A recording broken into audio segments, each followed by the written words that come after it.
Antes de mergulhar nesta história incrível, considere se inscrever no canal e ativar o sininho. Cada história aqui tem algo a dizer, e você não vai querer perder nenhuma. Amaya Brooks, de 17 anos, era uma adolescente negra de pele morena, rosto magro emoldurado por cabelos cacheados e crespos, que frequentemente usava presos para trás, e um olhar profundo, pacífico porém inteligente. Ela tinha uma aura estranha que impunha silêncio ao seu redor sem esforço, como se sua calma fosse uma forma de resistência silenciosa ao tumulto do mundo. Desde a infância, ela aprenderá uma verdade brutal: ser negra, pobre e órfã era existir à margem do olhar alheio. Nunca lhe fora dado o luxo de simplesmente ser criança. Vira cedo demais a violência das rupturas, a morte dos pais num acidente de carro, a frieza dos serviços sociais, os lares temporários onde dividia o quarto com outras crianças perdidas, os olhares de piedade misturados ao medo. E acima de tudo, essa sensação constante de ser uma hóspede tolerada numa sociedade que não a compreendia e não se esforçava para fazê-lo. Aos 12 anos, passava as tardes nas bibliotecas públicas de Charleston, simplesmente para escapar da cacofonia dos abrigos. Ali, encontrou refúgio entre as prateleiras empoeiradas, aprendendo a si mesma o que a escola não ensinava: estratégias antigas de guerra, filosofia oriental, psicologia humana, economia. Lia para entender o mundo, não para pertencer a ele, mas para não ficar mais à mercê dos outros. Foi lá que certo dia, um velho a observou discretamente por vários minutos. Harold Whitmore, um bilionário envelhecido e excêntrico, com reputação de misantropo recluso, fora a biblioteca por um capricho nostálgico. Ficou surpreso ao ver aquela jovem em trapos lendo atentamente a arte da guerra por Sun Tzu. Intrigado, ele se aproxima dela sem cerimônia. Você entende o que lê? Sim. Melhor do que o que me dão, ela respondeu sem olhar para cima. Ele caiu numa gargalhada calorosa, um pouco enferrujada pela idade. Este foi o início de uma conversa ininterrupta que durou mais de 3 horas. Conversaram sobre estratégias, solidão, inteligência social e até justiça. Amaya o enfrentou sem arrogância, com uma lucidez que o perturbou. Ela não estava tentando seduzi-lo, impressioná-lo ou mesmo convencê-lo de nada. Ela era, simplesmente, e foi isso que o impressionou. Essa garota não pediu nada, mas merecia tudo. Comovido com esse encontro improvável, Harold discretamente começou a tomar providências. Após investigar a situação, chamou seus advogados e, com a aprovação de um juiz, obteve a guarda legal. Essa decisão causou escândalo em certos círculos da cidade, onde se espalharam boatos sobre esse velho branco excêntrico que adotou uma garota negra sem família. Mas Harold nunca fora de dar ouvidos a fofocas. Ele instalou Amaya em uma ala da mansão Whitmore, um majestoso edifício neoclássico cercado por jardins geométricos, fontes borbulhantes e uma biblioteca particular com mais de 10.000 livros raros. Esta mansão, localizada longe da cidade, tornou-se o cenário da segunda vida de Amaya. Foi então que tudo mudou. Todas as manhãs, ela recebia uma educação personalizada: matemática avançada, história das civilizações, retórica, línguas antigas, administração de empresas, ética empresarial. Harold dedicava-lhe tempo como um professor treinaria um herdeiro. Ele não a tratava como uma criança a ser salva, mas como uma mente a ser aguçada. Ensinou-a a jogar xadrez, a ler contratos, a detectar manipulação por trás de sorrisos. Ele nunca a chamava de filha, e ela nunca o chamava de avô, mas entre eles, uma estranha cumplicidade havia crescido de silêncios profundos, olhares cúmplices e longas conversas à beira da lareira. Acima de tudo, ele lhe ensinou uma lição. Neste mundo, você nunca terá o seu lugar, então seja aquele que não pode ser ignorado. Durante esses 5 anos, Amaya cresceu em força e graça. Aprendeu a elegância discreta, não de elegância, mas de porte, de inteligência serena, de paciência. Ela compreendeu que o verdadeiro poder nunca é barulhento. É seguro de si mesmo no silêncio. Mas quando Harold morreu repentinamente aos 82 anos de um ataque cardíaco enquanto dormia, foi como se a própria mansão tivesse prendido a respiração. E de repente todos aqueles que a ignoraram até então, os parentes Whitmore, os antigos associados, os jornalistas da sociedade, se lembraram daquela estranha e silenciosa garota negra que morava na ala leste da mansão. Eles não sabiam nada sobre ela, mas sabiam o que ela era.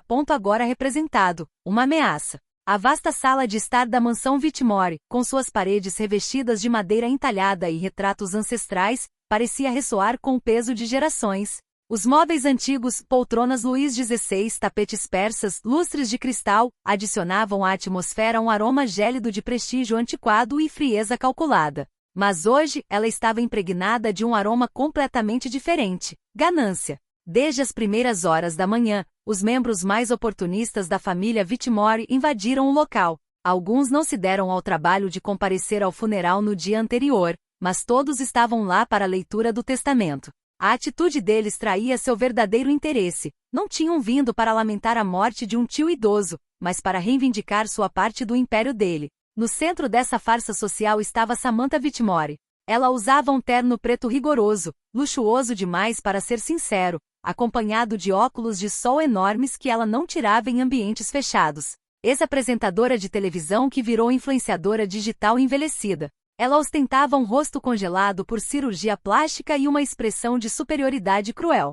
Ela não estava ali para fingir. Em sua mente, tudo aquilo era dela por direito. Se houver alguma justiça neste mundo, vou embora daqui com as chaves da propriedade, ela sussurrou para sua prima ao entrar. Ao lado dele, Robert Whitmore, seu irmão mais novo, de terno sob medida e olhar severo, digitava distraidamente em seu celular de última geração. Empreendedor assumido, ele havia fracassado em 4 startups consecutivas, mas mantinha a postura de um magnata em ascensão.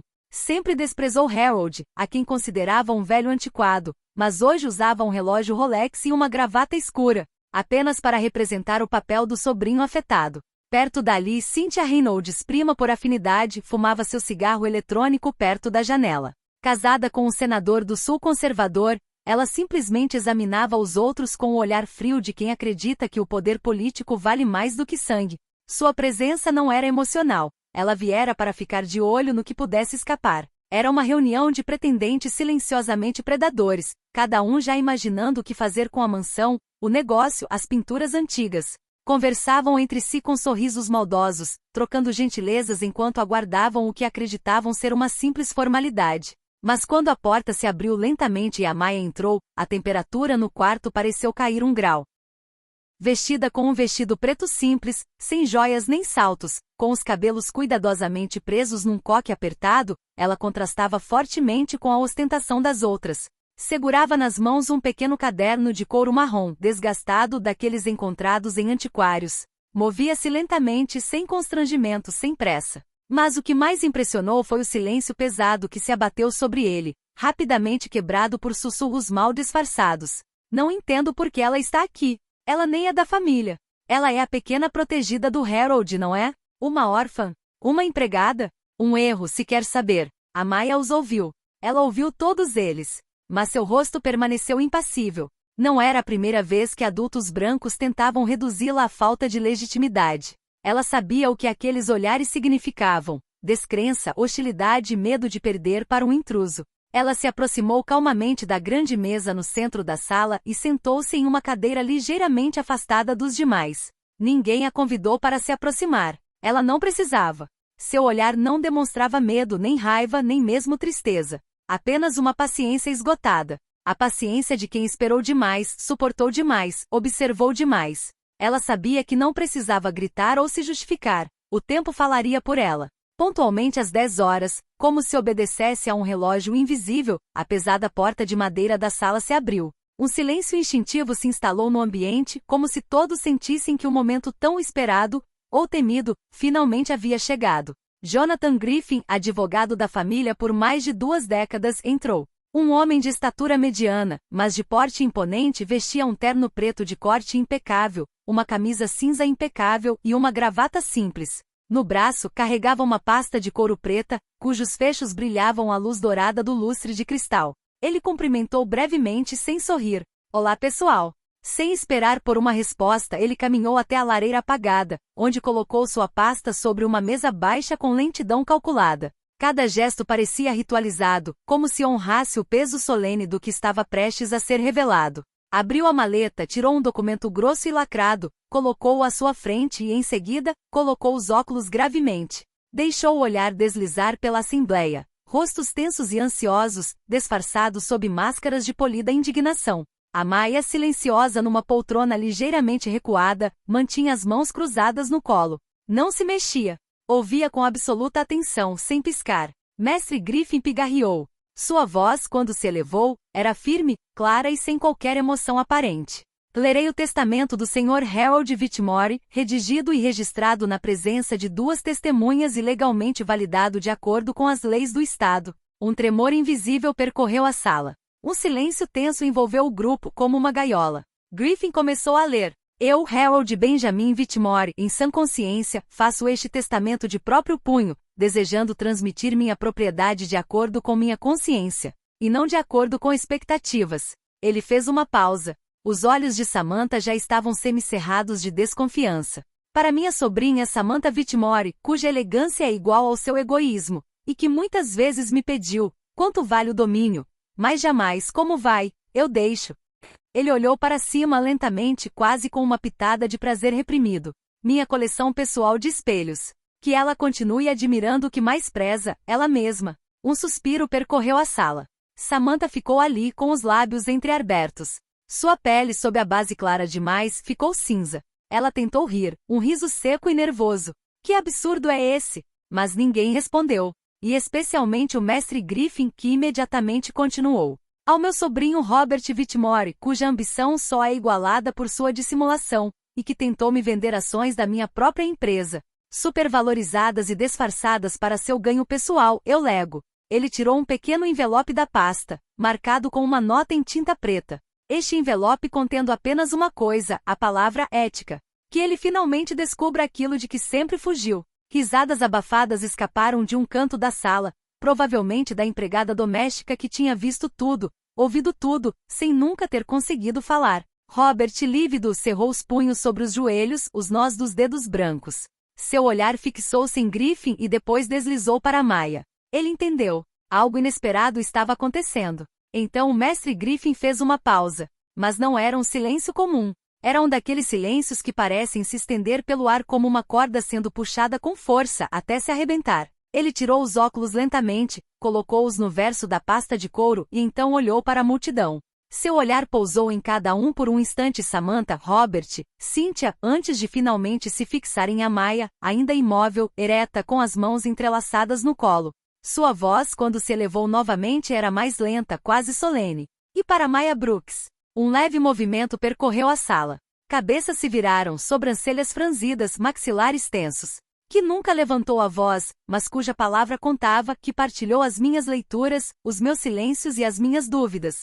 Que me acompanhou até ao meu último suspiro sem nunca esperar recompensa, sem nunca trair a sua natureza ou reivindicar o seu lugar. Ele fez uma nova pausa, então sua voz ficou mais baixa e profunda.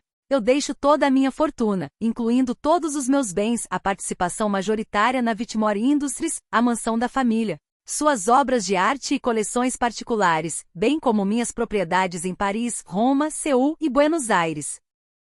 A última palavra caiu na sala como uma pedra em um poço sem fundo. Um silêncio denso e brutal. Podia-se ouvir um alfinete cair no tapete persa. Os rostos congelados eram agora máscaras rachadas. Pescoços se esticavam em direção ao notário, ou em direção à Amaya que ainda não se mexera. Ela olhava calmamente para um ponto abstrato no fundo da sala, longe do tumulto humano. Era como se tivesse se desligado da cena, como uma atriz cansada do teatro das vaidades. Então veio a explosão previsível. É uma brincadeira. Samantha se levantou de um pulo, jogando a cadeira no chão encerado. Sua voz estridente cortou o ar. Uma garota que surgiu do nada? Uma órfã negra? É a herdeira do Império Whitmore? Ela não tem direitos. Ela nem tem nome. Sua voz tremia de fúria, mas também, na verdade, de pânico. Ela olhou ao redor, esperando que alguém a apoiasse, que o bom senso retornasse, que aquele pesadelo social acabasse. Mas ninguém falou. Até Robert havia baixado os olhos pálido. Cynthia esfregou as têmporas, como se lutasse contra uma enxaqueca repentina. Griffin, por outro lado, nem piscou. Este testamento foi lavrado com toda a lucidez, assinado na presença de testemunhas, registrado, notarizado e validado pelas autoridades legais. É irrevogável. Ele enfatizou a palavra como um cutelo. Reflete a vontade plena, completa e lúcida do falecido Sr. Whitmore. Samantha cambaleou para a frente, como se a força da lei tivesse acabado de lhe dar um tapa no rosto. Isso é uma traição, uma humilhação. Não é isso que a família gostaria. Mestre Griffin olhou lentamente para ela, frio e afiado como um bisturi. Talvez porque vocês não eram da família dele. A frase pairou no ar. Um murmúrio silencioso se espalhou. Um suspiro de alívio chegou até a vir de um mordomo nas sombras do corredor. E no meio de tudo isso, a Maya ficou parada. Nem uma palavra, nem um sorriso, nem uma lágrima. Seus olhos, escuros e vastos, fitavam o espaço imaginário, talvez uma lembrança, talvez um rosto desaparecido, mas certamente não a sala cheia de hipocrisia e raiva ao seu redor. Seu silêncio não era submissão.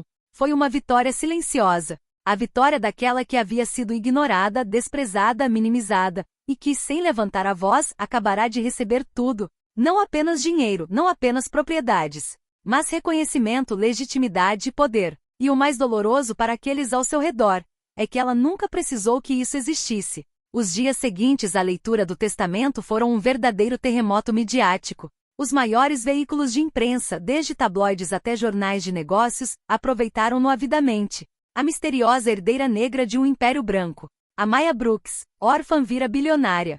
O golpe final de Harold Whitmore, uma fortuna deixada para um estranho. Silenciosa, invisível, até que o mundo seja forçado a olhar para ela. Redes de notícias disputavam imagens de arquivo do dia do funeral, mostrando a Maya, vestida de preto, de cabeça baixa, caminhando atrás do caixão de Harold. O contraste entre sua postura discreta e a extravagância dos Whitmores oficiais era tão fascinante quanto perturbador. Alguns comentaristas a descreveram como manipuladora, outros como uma figura de perturbação social. Os internautas, por sua vez, rapidamente se posicionaram. Nas redes sociais, as hashtags explodiram.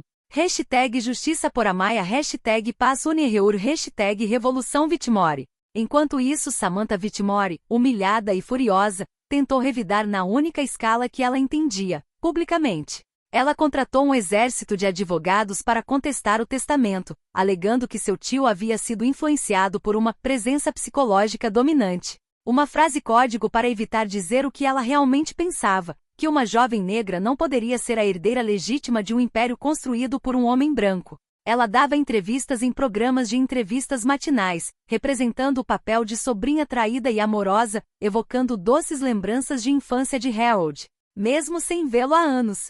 Acho que ele foi manipulado. Não quero dizer por quem, mas vou deixar você adivinhar. Mas muito rapidamente a maré virou. Para cada declaração insinuante de Samantha, surgia um vídeo, uma foto ou um testemunho para contradizê-la. Um criado da mansão, entrevistado anonimamente, disse: Samantha?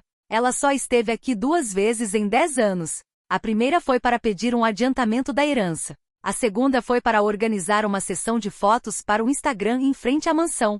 Os internautas enlouqueceram. Montagens satíricas se multiplicaram.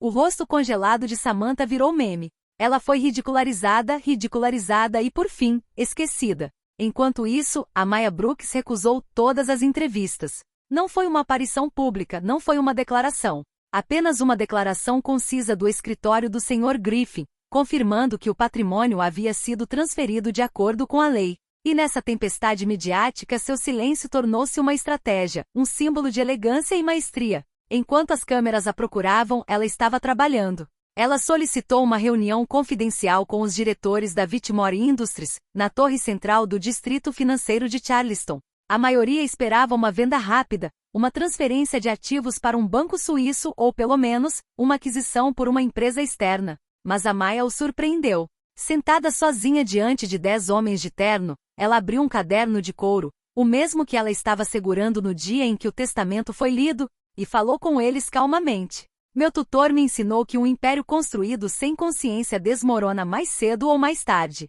Não estou aqui para desperdiçar o que ele deixou para trás, nem para comprar um iate. Estou aqui para reconstruir esta casa, do meu jeito. Ela manteve o olhar fixo neles. Minha palavra de ordem será integridade. Aqueles que quiserem continuar na opacidade estão livres para sair agora. 4 membros do comitê executivo renunciaram em uma semana. Ela nomeou novos rostos jovens e competentes, de diversas origens. Ordenou uma auditoria completa das atividades offshore. Cortou laços com alguns parceiros questionáveis. Mas a Maya não parou por aí. Ela retornou à mansão, agora livre de seus antigos abutres, e transformou a ala oeste, antes fechada ao público, em um centro educacional para jovens órfãos. O local contava com salas de leitura, estúdios digitais, um jardim sensorial e tutores internos. O lugar não era uma escola, mas um lugar para se reconectar consigo mesmo, uma segunda chance. Em seguida, ela anunciou a criação da Bolsa Whitmore para o despertar, reservada a estudantes afro-americanos que desejam se formar nas áreas de direito, medicina, engenharia ou artes. Por fim, em uma declaração sóbria, ela lançou a Fundação Harold e Amaya, um projeto internacional para o acesso equitativo ao conhecimento, atuando em bairros carentes nos Estados Unidos, mas também no Haiti, Senegal e Índia. Ela se recusou a divulgar apenas seu nome. Nada do que sou hoje existe sem o que ele me transmitiu. Os críticos esperaram pelo erro. Ele nunca aconteceu. Ela era calma, visionária, silenciosa e formidavelmente estruturada. Amaya Brooks, a órfã invisível, não herdou apenas um império. Ela o transformou. E pela primeira vez, nas Torres de Aço de Charleston, o poder exibia o rosto de uma jovem negra, silenciosa e íntegra que nunca pediu seu lugar, mas o conquistou sem dizer uma palavra. Um ano depois, o grande salão do Metropolitan Museum of Art, em Nova York, brilhava intensamente. Lustres cintilantes refletiam-se em espelhos antigos, talha dourada, tigelas de cristal e vestidos de alta costura usados por convidados do mundo todo. Era o evento anual da Fundação para a Educação Inclusiva, e entre os frequentadores filantropos, políticos, cientistas, artistas e empreendedores reunidos naquela noite, o nome ressoou acima de todos os outros. Amaya Brooks. Assim que ela surgiu no topo da escadaria que levava ao palco central, um murmúrio percorreu a plateia. Todos os olhares se voltaram para aquela jovem de apenas 18 anos que exalava uma graça silenciosa quase sobrenatural. Ela usava um longo e esvoaçante vestido cor de marfim, elegantemente sem adornos. Seus cabelos estavam trançados em uma coroa, presos discreta e cuidadosamente para trás, cravejados de pequenas contas de pérolas. Uma lembrança discreta de suas origens e de sua ascensão à fama. Nada de joias ostentosas, nem maquiagem extravagante. Seu único luxo era a presença. Ao chegar ao palco, os holofotes se voltaram para ela. Os aplausos, inicialmente educados, tornaram-se mais intensos. Não porque ela buscasse admiração, mas porque a impôs sem exigir. Ele recebeu um troféu de cristal, esculpido no formato de um livro aberto. Um símbolo cuidadosamente escolhido, prêmio honorário por contribuição excepcional para a educação equitativa e a justiça social. Ela sentiu em agradecimento e se aproximou do microfone. Por um instante observou a multidão calma e impassível. Nas primeiras filas, COR celebridades, autoridades governamentais. Mas Amaya não olhava para ninguém em particular. Ela olhava para além. E então ela falou. Com uma voz calma e um pouco profunda, surpreendentemente segura para sua idade, ela disse: Eu não fui feito para herdar nada neste mundo. Houve um silêncio. Aqueles que conheciam sua história compreenderam imediatamente o peso daquela frase. Nem um nome, nem um lar, nem um futuro. E no entanto, um homem me viu. Não a minha cor, não as minhas cicatrizes, não o meu histórico. Apenas eu. Algumas pessoas na sala olharam para baixo, envergonhadas, conscientes de sua própria cegueira. Para todas as crianças invisíveis, para aquelas que o mundo ignora, categoriza, estigmatiza ou apaga, vocês são preciosas. Mesmo que ninguém diga isso. Mesmo que tenham que esperar muito tempo para serem vistas. Continuem aprendendo. Continuem sonhando. Continuem construindo. Porque um dia, eu prometo, o mundo vai perceber isso. Ela fez uma pausa e acrescentou, quase num sussurro. E naquele dia não será uma vingança. Será um renascimento. A sala inteira se levantou. Uma ovação de pé. Não por uma adolescente que se tornou bilionária, mas por uma alma íntegra, uma consciência, uma voz que falava em nome dos esquecidos com uma força gentil, mas inabalável. Samantha, no entanto, não estava na sala. Após a humilhação pública, os processos perdidos, as dívidas acumuladas e os contratos de mídia rompidos, ela havia deixado as emissoras. Dizia-se que agora ela morava em uma pequena cidade do centro-oeste, longe dos holofotes que tanto buscava. Uma figura desbotada, engolida pelo vazio que ela mesma havia criado. A mansão Whitmore, no entanto, estava irreconhecível. As pesadas portas antes fechadas, agora se abriam todas as manhãs para dezenas de crianças órfãs, refugiadas, sobreviventes do sistema. Havia risos, passos apressados nos corredores e conversas animadas em torno de livros, computadores, pinturas e projetos. A biblioteca, onde tudo começou para Amaya, tornou-se o coração pulsante da casa. Um grande mural havia sido pintado ali, retratando Harold e Amaya, lado a lado, diante de um mar de crianças em busca de conhecimento. Carne Amaya? Ela permaneceu fiel a si mesma. Nenhuma vila em Miami, nenhum jato particular, nenhuma revista de celebridades. Ela continuou a estudar, a ler, a escrever. Ela se cercou de mentes brilhantes e crianças curiosas. Ela falava pouco, mas quando fazia as pessoas ouviam. Invisível aos olhos de quem só enxerga o que é chamativo. Inesquecível para quem sabe enxergar além das aparências.